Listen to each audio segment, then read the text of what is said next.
And I'm speaking to women who are fond of leaving their marriages because the husband cannot provide. So they look for another man who can provide. Man has never been a provider. God is our provider.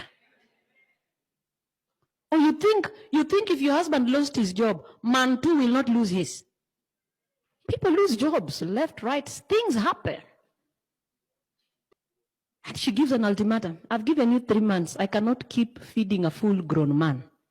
In the next 3 months, you have not found a job, please look for another house. That's a woman telling her husband. Oh, Jesus. I know of a situation a woman said that. 3 kids, they're blessed with 3 kids. Both had good jobs. The husband lost his because companies go under. Is it? Yeah.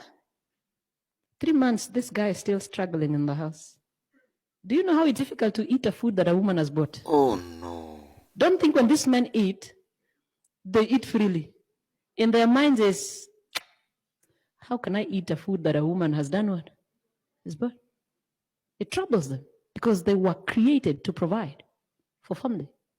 So for him to sit jobless and eat breakfast, lunch, supper that wife has provided, you think they're comfortable. They also just sit. They sit a sitter that you're bringing. They're thinking. And if God has not opened a way yet, it will be so unfair for you to ask them out of the house. So she tells this boy, imagine me, I'm tired of feeding you as a man. Your fellow men are feeding families. I can't keep you for another 3 months. You have 3 months. If you cannot find a job, please just look for some other place.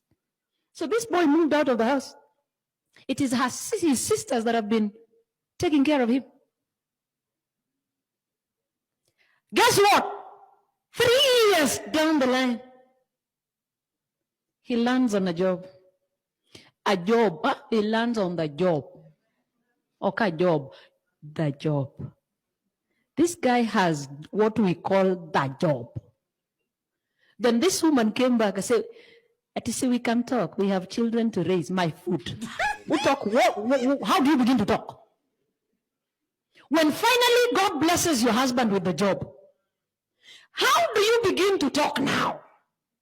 What do you want to say? What do you want to say? This is Legrand. Legrand is making it happen. Because you thought marriage was about money. You thought marriage was comfortable seats and a big double door fridge. You'll be shocked that people with all those things, but they are still not peaceful in what? Marriage. They're not. Marriage is not about the seats and cars we have. If you can find Christ in your marriage, it is forever peaceful because you have the Prince of Peace within your what? Your marriage. Don't quit.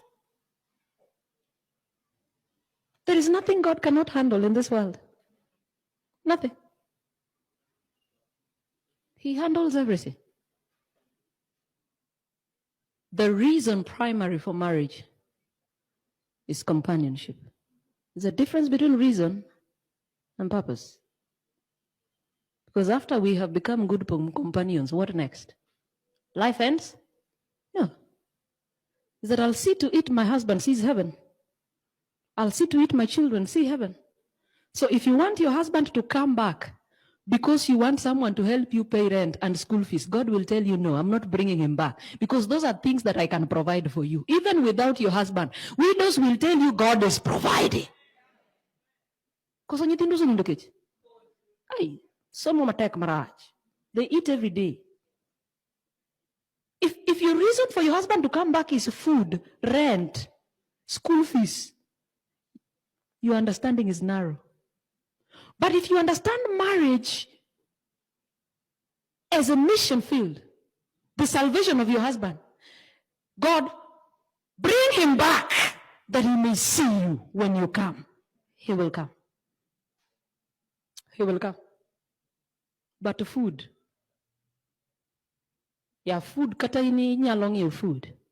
You can't buy food. And I'm speaking to women who are fond of leaving their marriages because the husband cannot provide. So they look for another man who can provide. Man has never been a provider. God is our provider. Or you think if your husband lost his job, man too will not lose his. His is intact.